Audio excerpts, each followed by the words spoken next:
6. Today we're going to take the novel chapter 6, continuing chapter 5. The craftsmen met in the wood at the appointed time to rehearse their play.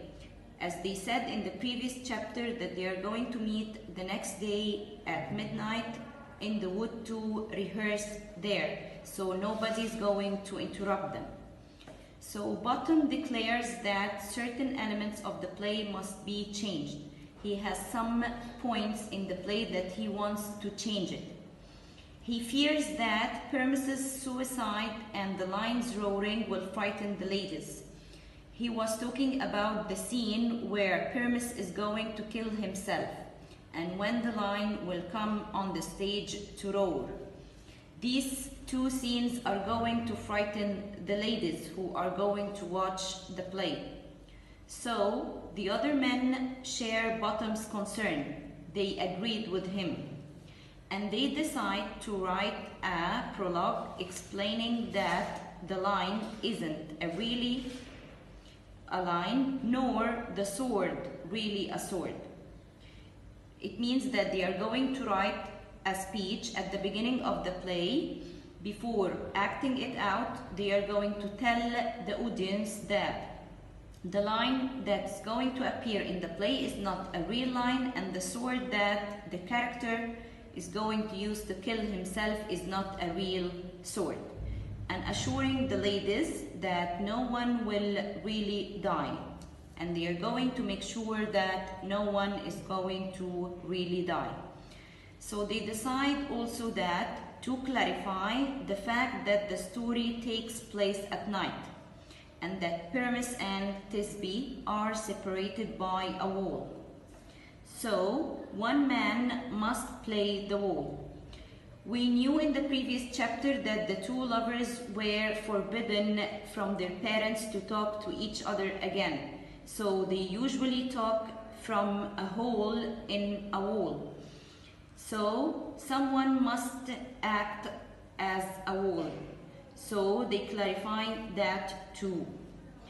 As the craftsmen rehearsed, Puck, the fairy of Oberon, was observing them. When Bottom steps aside of the view of the other craftsmen, Puck transforms Bottom's head into a donkey's head.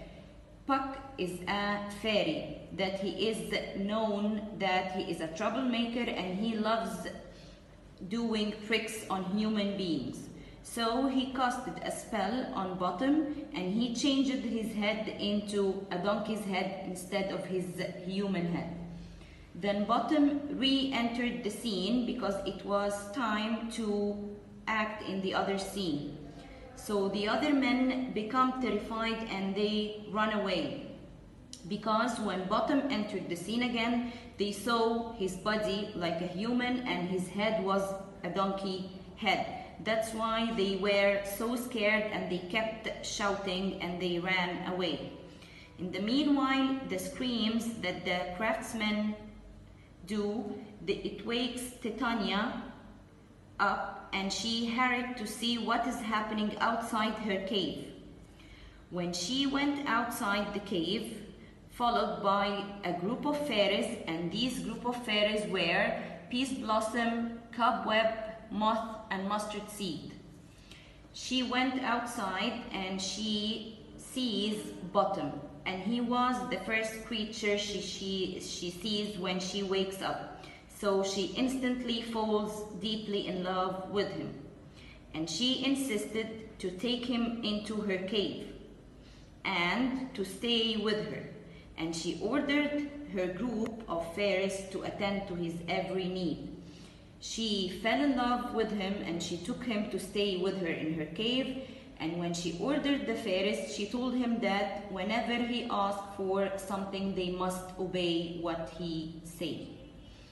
I hope you understood the summary of the chapter, and I want you to reread it again. And here are some new vocabulary in the chapter. In page 31, you will find the word eliminate. It means to make light, when something is dark, you should put a lantern or something to illuminate it. It means to give it some light. Number 2, you will find the word struggled. It means that you had problems or difficulties in doing something. Word number 3, concerned. It means you are worried. In page 32, you will find the word unaware. It means unknowing. You don't know something. Page 34, you will find the word terror. It means fright.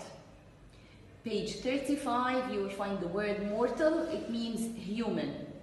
And you'll find the word breath in the same page. It means crown.